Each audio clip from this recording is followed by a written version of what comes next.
기반 시설을 배우려면 기반 시설을 배워야지. 어쨌든 마법을 배울 수 있는 것이 가장 중요하니까. 손에 들고 있던 신문을 내려놓으며 조즈는 밥을 먹으면서 생각했다. 배정식에서 자신이 어느 기숙사로 배정될지 그는 사실 여러 번 생각해봤다. 아마 그리핀도르가 될 확률이 높다고 느꼈다.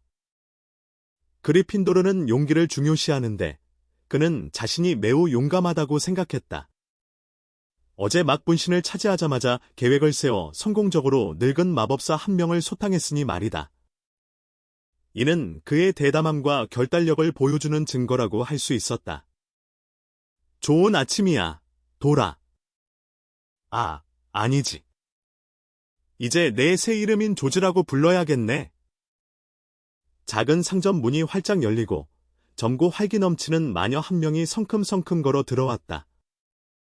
바로 어제 만났던 여자 오러 통스였다. 좋은 아침이에요, 통스 아가씨. 조즈는 그 모습을 보고 손에 들고 있던 에그타르트를 내려놓으며 미소 지으며 인사했다. 통스는 거리낌 없이 조즈 맞은편에 앉아 손을 뻗어 그의 머리를 헝클어뜨렸다. 그렇게 낯설게 굴지 마. 앞으로는 날 내 누나라고 생각해. 조즈는 어쩔 수 없이 헝클어진 머리를 단정하게 정리했지만 통스의 친근함에 거부감을 느끼지 않았다. 오히려 옆에서 미리 준비해둔 두 번째 아침 식사를 가져왔다. 아침에 좀 많이 만들었어요. 같이 먹어요. 내가 아침을 먹지 않았다는 걸 어떻게 알았지? 이건 뭐야? 향이 정말 좋네? 통스는 접시에 있는 뜨거운 에그타르트를 한 입 베어 물자마자 눈이 휘둥그레졌다. 부드러운 빵 속에 채소와 소시지가 가득 들어있어 그 맛이 전에 경험해보지 못한 독특한 풍미를 선사했다. 겉은 바삭하고 속은 촉촉한 것이 일품이었다. 그녀 자신의 요리 솜씨는 엉망진창이었기 때문에 아침 식사를 직접 만들어 본 적이 한 번도 없었다. 항상 대충 아무거나 사서 때우거나 아예 아침을 건너뛰고 점심에 한 번에 먹는 것이 일상이었다. 마법 세계에는 물론 다양한 요리 마법이 존재하지만 전제 조건은 스스로 요리할 줄 알아야 한다는 것이다. 그래야만 요리 마법을 사용하여 시간을 절약하고 빠르게 맛있는 음식을 만들 수 있다. 만약 요리할 줄 모른다면 요리 마법을 사용한다 할지라도 각종 식재료와 조리 도구들이 하늘을 날아다니다가 결국은 원래 맛없던 음식을 그대로 맛없게 만들어낼 뿐이었다. 오히려 더 형편없는 결과가 나올 수도 있었다.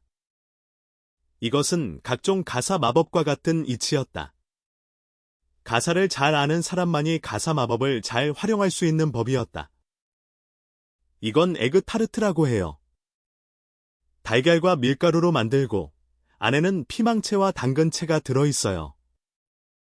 조즈는 자신이 만든 아침 식사를 간략하게 소개했다. 그의 설명을 들으면서도 통스는 계속해서 감탄사를 연발했다. 그는 통스가 아침을 먹었는지 안 먹었는지 당연히 알지 못했지만 미리 준비해두면 상대방이 먹든 안 먹든 호감도를 높일 수 있을 것이라고 계산했던 것이다. 내 요리 솜씨가 이렇게 좋을 줄이야. 내가 기숙사 배정을 받으면 분명히 후플푸프에 배정될 것 같아.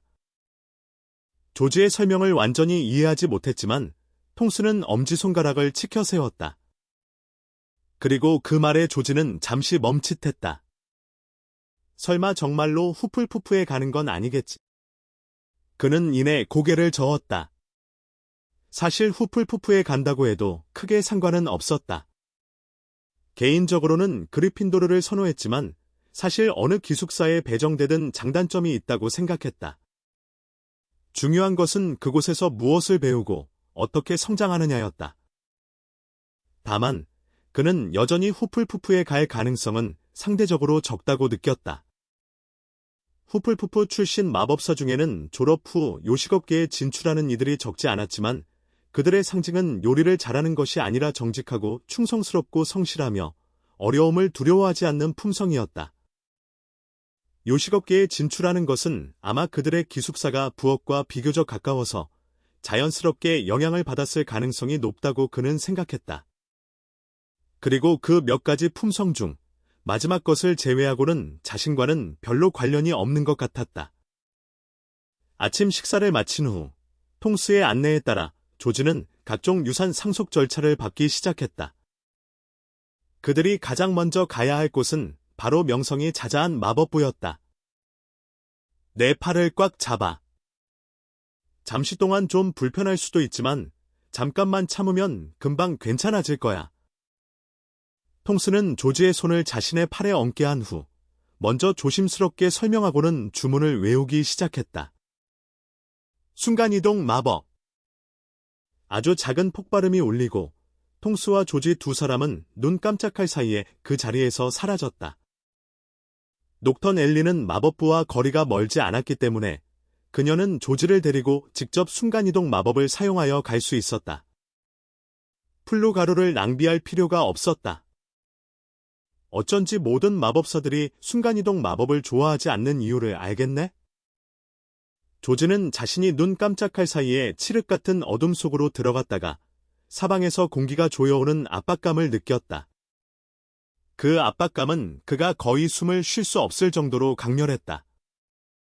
마치 가슴이 몇 개의 쇠고리에 단단히 조여지고 눈은 머릿속으로 밀려 들어가고 고막은 두개골 깊숙한 곳으로 압박당하는 듯한 느낌이었다. 한마디로 매우 부자연스럽고 불편했다. 하지만 시간은 매우 짧았다. 겨우 1에서 2초 정도 지난 것 같았고 그는 다시 빛을 볼 수 있었다. 처음에는 좀 불편할 거야. 나중에 익숙해지면 괜찮아질 거야. 그때 그의 귓가에 통스의 나직한 웃음소리가 들려왔다. 자, 가자. 내가 먼저 너를 등록하러 데려다 줄게. 그렇게 조지는 통스에게 이끌려 넓은 홀 안의 접수처로 향했고 그는 호기심 가득한 눈으로 주변을 두리번거렸다. 정말 화려하네. 잠시 후 그는 감탄사를 터뜨리지 않을 수 없었다.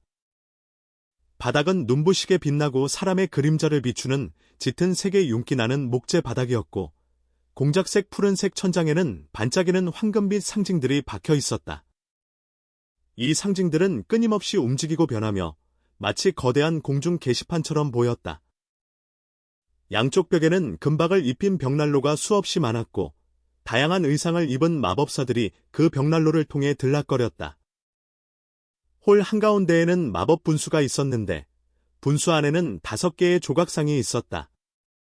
각각은 마법 지팡이를 높이 들고 있는 우아한 남자 마법사, 아름다운 여자 마법사, 그리고 그들을 둘러싼 켄타우로스, 고블린, 집 요정이었다.